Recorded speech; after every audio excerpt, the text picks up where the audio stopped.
With our economy under threat from abroad, Canadians have made a choice to focus on what we can control. You are choosing to work harder to Canadian businesses. Canada's new government on a mission to build millions of homes that will improve affordability, major projects to transform our economy, the new military hardware protect Canadians and we will build big with Canadian steel, aluminum, lumber, with Canadian technology, and with Canadian. We can't control what other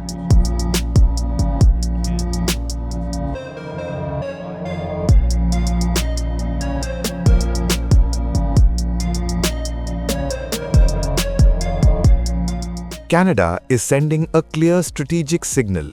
Under mounting pressure from Donald Trump's America, Ottawa is recalibrating its foreign and trade policy, and India is emerging as a central pillar of that shift. Trump's protectionist posture, combined with repeated remarks about Canada becoming America's 51st state, has forced Canadian policymakers to confront an uncomfortable reality. Overdependence on the United States is now a national vulnerability. This pressure is pushing Canada to diversify fast. Prime Minister Mark Carney is expected to visit India in the coming weeks, marking a decisive thaw after years of diplomatic strain.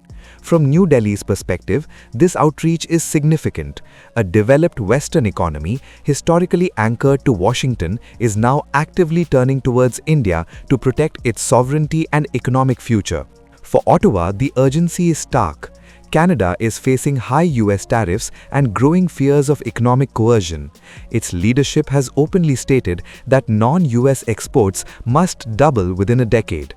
India fits that requirement perfectly. A fast-growing economy, a stable democracy, and a partner increasingly seen as reliable in a volatile world. Responding to Trump's threats about 100% tariffs.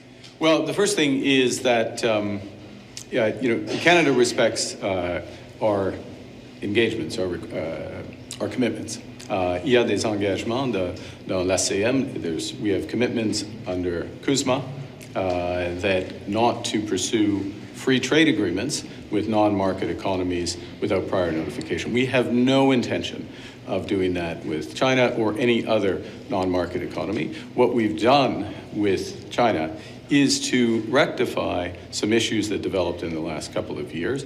In many respects, we're going, to use the expression, back to the future with respect to EVs, with respect to agriculture, with respect to fish products and other food products, but with additional protections. So for example, back in 2023, we didn't have a cap on the number of EVs. We didn't have a requirement for a large proportion of those EVs to be affordable, highly affordable EVs for Canadians. So it's entirely consistent with CUSMA, with our obligations, which we very much respect under CUSMA and will continue to work that way forward. India stands to gain as well. With Trump imposing steep tariffs on Indian exports, New Delhi is seeking new trade corridors. Canada offers access to energy, critical minerals, and an entry point into the North American market. This comes alongside India's deepening economic engagement with Europe, where the EU is preparing to sign what has been described as the mother of all trade deals. What is emerging is more than a trade adjustment, it is a shared strategic response. Both India and Canada are facing the same challenge, navigating a global order where economic power is increasingly weaponized.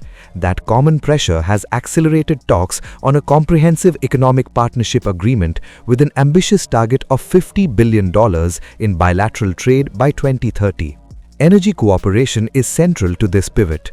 Canada is rich in gas, uranium, and critical minerals that India needs for growth and energy security. For Ottawa, India represents a stable long-term market, especially compared to the risks of over-reliance on China or an unpredictable United States. Security considerations are also reshaping the relationship. Reports that Canada has examined extreme scenarios after Trump's repeated 51st state remarks highlight how strained the environment has become. In this context, strengthening ties with India, a major Indo-Pacific power, provides Canada strategic balance and diplomatic leverage. The reset comes despite past tensions linked to Khalistani extremism. Envoys have returned, diplomatic staffing is being restored, and both sides appear ready to move forward. India has consistently denied allegations against it, and Ottawa now seems focused on rebuilding trust. For India, the message is unmistakable. Global powers are no longer engaging New Delhi as a future opportunity.